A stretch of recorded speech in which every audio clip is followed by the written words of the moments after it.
الله الرحمن الرحیم. قدرمنو کتونکو زه غفران الله یم او تاسو ګورئ جی جی اس نیوز.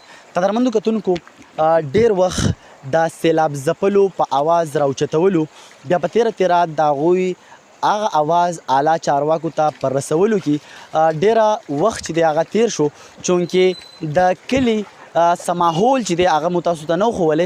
په کلي کې نن سبا ډېر زیات ښایسته صورتحال په دغې روان دی چې د غالیګي دره چې همیش لا د کلي د خلکو یو سیلاني مرکز جوړ شوی دی، هغې ته چې دی خلک راځي او بیا په تیره دلته چې کله خوړ راوځي نو بیا ډېر زیات خلک راځي او دلته چې دی نو هغه خپل ټایم چې دی هغه انجوی کوي. فیملی والا هم راځي، بیا دغسې پلاران چې دی هغه خپل ماشومان هم راولي او د دې ښایسته ځایونو نه چې دی هغه خوندونه اخلي. بیا د وړو دپاره د یو خوړ هم دی. دلته را سره څه ماشومان ولاړ دي، دلته لمبلو له راغلي دي. دا راته ووایه ستا نه څه نوم دی؟ انعام. دا راته ووایه ودي لمبل اوبه یخې دي که ګرمې دي؟ یخې. چا راویستی؟ ښایسته لاله. ښایسته لاله راویستی. ستا نه څه نوم دی؟ اسنین. اسنین. تا ولمبل دی خو ګوره ودي لمبل اوبه یخې وي که ګرمې وي؟ یخې. یخې وي. او ته له چا سره راغلی؟ زه خپل تره سره. تره سره. ستا نه څه نوم دی خانه؟ یوسف. یوسف مخکې چېرته درې ته راغلی؟ چې راغلی و. خوړ راوتی نو څنګه خوړ راوتی دی نو څنګه راته محسوس کېږي؟ خوړ مزه کوي نه کوي؟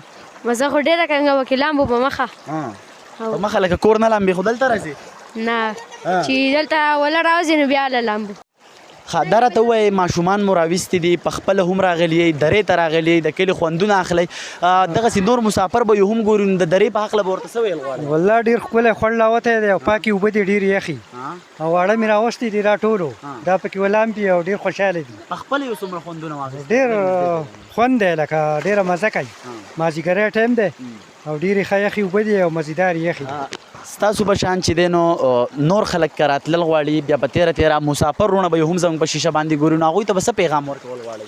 بس ویل غواړو چې الله دې مسافر خپل وطن ته په خیر راویستلی کړي او د دې خوند نه دې خوندونه والي.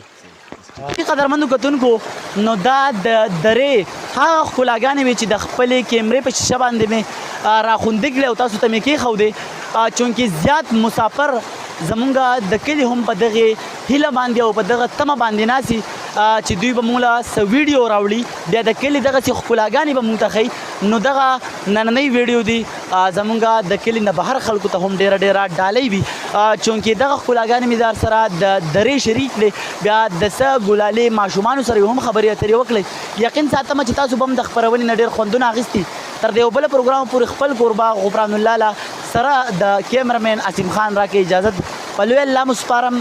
د تل پاتې